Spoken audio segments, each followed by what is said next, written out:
নমস্কাৰ, মোৰ নাম ৰত্ন ডেকা।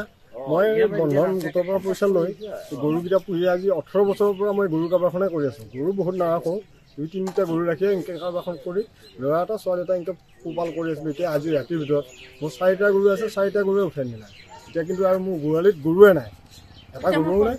এতিয়া মই বন্ধনৰ পইচা ক'ৰ পৰা দিম, মই কিস্তি ক'ৰ পৰা দিম, 7,000 কৰি মাহিলী কিস্তি দিব লাগে। মই এনেকৈ চলি আছিলোঁ, কিন্তু এতিয়া আজিৰ পৰা মোৰ আৰু একো উপায় নাই, চলাৰ পন্থা নহয় গ'ল। যোৱাকালি আমি আহিছিলোঁ ইয়াতে, মানে আমি এটা প্ৰগ্ৰেম এটা আছিল, ভাগৱত পাঠৰ এটা প্ৰগ্ৰেম আছিলে। আমি নাম প্ৰসংগ নাম চাই পেলাই পাল নাম আছিল, নাম চাই আহিছিলোঁ। আহি থকা অৱস্থাতে বদুগুৰিৰ ছাইডত, মানে ইফালৰ পৰা বদুগুৰিলৈ 2খন বিয়াই বলেৰো গাড়ী, 3খান বিয়াই বলেৰো গাড়ী মানে সিফালে ছাইডে গুচি গৈছে। তাত আমাৰ প্ৰত্যক্ষ কৰিছোঁ। আমি ভাবিছিলোঁ যে ইয়াৰ আগতে মচৰ কৰিছে, শুনিছিলোঁ যে বিয়াই গাড়ীত নিয়ে। তেতিয়া আমি অলপ পিছা কৰিম বুলি ভাবিছিলোঁ, কিন্তু অকলে 2জন আমি বন্ধু আহিছিলোঁ কাৰণে আমি ইমান সাহ এটা নকৰিলোঁ। কিন্তু আমাৰ ইয়াৰ পৰা চাপৰি অঞ্চলৰ পৰা মানে প্ৰায়ভাগ এনেকুৱা চোৰ হৈ আছে।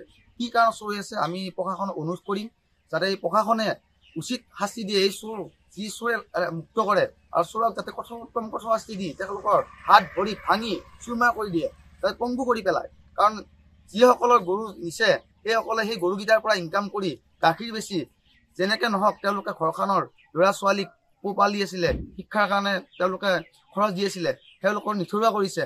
তেওঁলোকক যেনেকৈ পংগু কৰিছে, চোৰকো পংগু কৰিব লাগে প্ৰশাসনে, যাতে কম দিনত এই চোৰসকলক কাৰায়ত্ব কৰিব লাগে। আৰু ইয়াতে মই আহ্বান কৰিম প্ৰশাসনক, দৰং প্ৰশাসনক আহ্বান কৰিম যাতে আমাৰ এই এলেকাত অলপমান পেট্ৰলিয়াম ডিউটি পুলিচক দিবলৈ অনুৰোধ কৰিম। কাৰণ ইয়াতে আমাৰ 12টা বজাৰ পৰা আমাৰ 3টা বজালৈ চোৰৰ এটা সন্ত্ৰাস চলে। যিহেতু ইমান ৰাতি গাড়ী ক'ত যায়, গতিকে মথাউৰিত গাড়ী বন্ধ কৰিব লাগে। ৰাতি 10 বজাৰ পৰা মথাউৰিত 4চকীয়া গাড়ী সোমাই বন্ধ কৰিব লাগে। Thank you. গৰু চোৰ কালিয়ে হোৱা নহয়, আজি কিছুদিনৰ পৰা আমাৰ এই চাপৰি অঞ্চলত, আমাৰ বিশেষকৈ এই চাপৰি অঞ্চলত, বিশেষকৈ কানিয়াতাৰী, ভাইপুৰ, বালিপতি এনেকুৱা অঞ্চলবিলাকত গৰু ম'হ সঘনাই চুৰি হ'ব ধৰিছে।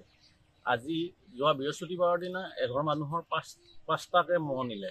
তাৰপিছত আকৌ যোৱা ৰাতি এঘৰ মানুহৰ 4টা, এঘৰ মানুহৰ হালোৱা এহাল আৰু এঘৰ মানুহৰ এটা গাই, মুঠ 7টা গৰু কালি উঠাই নিলে। এনেকৈ হ'লে সাধাৰণ কৃষিজীৱী মানুহে কেনেকৈ মানে বৰ্তি থাকিব?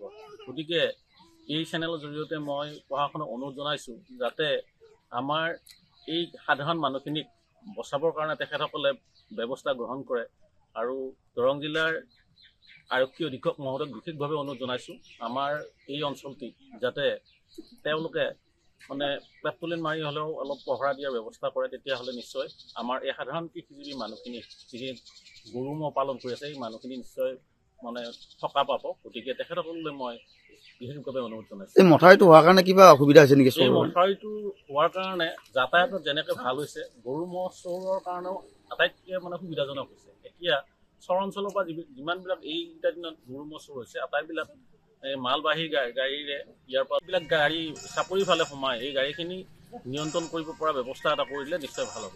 যিকোনো খবৰৰ বাবে যোগাযোগ কৰক 7090173330 অথবা 7099017990 নম্বৰত।